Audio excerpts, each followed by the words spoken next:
Released in 1964, Creepy Crawlers was a toy that caused many young children to scream. In order to make a creepy crawler, a child would squirt a liquid substance known as plastic goop into metal molds, resembling various bug-like creatures, and then proceed to heat up the mold in an open electric hotplate oven that was provided.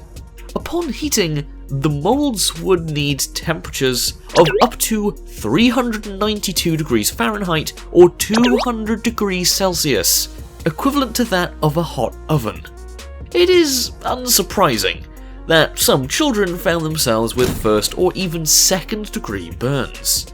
That, however, was not all, as heating up the plastic goop produced toxic fumes, which could be very harmful if inhaled.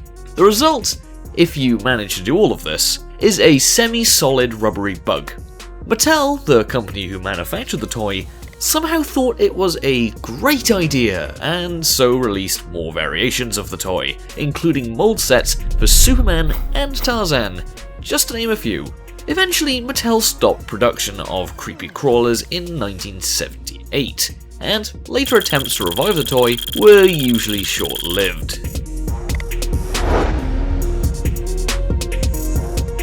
For those of you who aren't quite familiar with what glass blowing is, it is a technique that involves shaping molten glass by blowing air into it with the aid of a tube or blowpipe.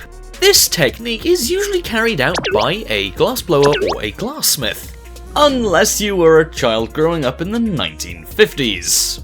American toy company Gilbert, best known for innovating the Erector set, released a glass-blowing set, which allowed the average child, yes, that's right, the average child, to conduct a series of dangerous experiments without the use of any safety equipment.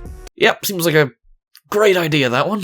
These experiments involved heating glass until it became soft and ready to shape, which required temperatures of around 1000 degrees Fahrenheit or 538 degrees Celsius. Enough to cause third-degree burns. One experiment in particular required inflating a bubble of hot glass until it burst. I mean, you know, what could go wrong? It'll be fine. Probably. Ish.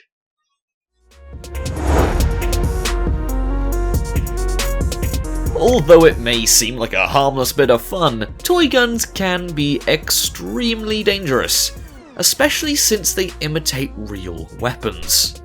Toy guns come in many different forms, such as cap guns, airsoft guns, Nerf guns, BB guns, and so on, and nowadays they are usually recognised by having bright orange tips to prevent it from being mistaken for a real gun. However, that hasn't stopped children from painting over or removing the tips of toy firearms. In 2014, a 12-year-old boy was shot and killed by police after they mistook his toy gun for a real one. And that's not the only case where this has happened. Toy weapons, particularly BB guns and pellet guns, have been responsible for thousands of injuries every year, solidifying them as one of the most dangerous toys ever made. Lawn darts, also known as javelin darts or jarts, was supposed to be an exciting outdoor game of skill for the whole family. However, it was far from it. The game involved throwing steel-tipped, foot-long darts to a target, that being a plastic circle that was 35 feet or 11 meters away. Players would be awarded points if the dart landed within the circle. What made this game dangerous were the risks that the metal darts posed, as it was essentially a mini javelin. The force of a thrown lawn dart was more than enough to pierce a skull. Sadly, these risks were inevitable, as more than 6,000 people in the United States alone were injured and sent to emergency rooms because of lawn darts. One girl was put into a coma and another even died as a result of injuries sustained from lawn darts. After countless reports of injuries, the game was finally removed from shelves. Lawn darts sold nowadays do not have steel tips, but instead have plastic ends with weights added, and that's for a good reason.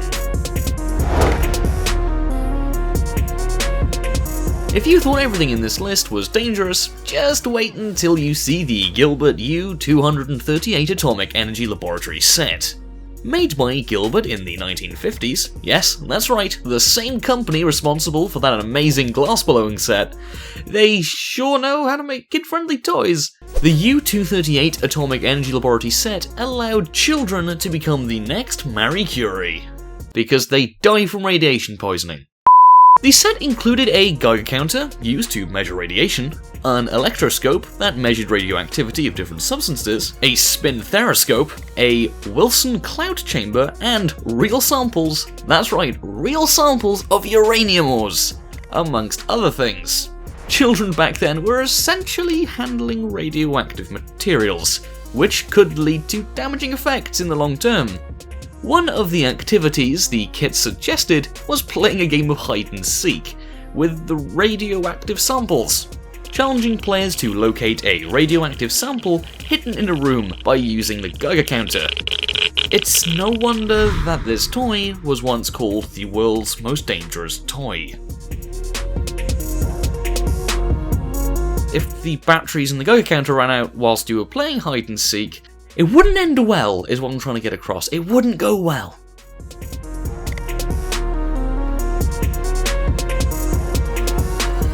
Thank you so much for watching. If you enjoyed, please show your support by leaving a like and sharing this video, as it really does help us a lot. Don't forget to comment below too, and we will pin up the best comment. And if you haven't already, please subscribe and turn on notifications so you never miss a video from us. Lastly, for daily facts and more, follow all of our social media accounts, which are on screen and in the description. Thanks, and until the next video.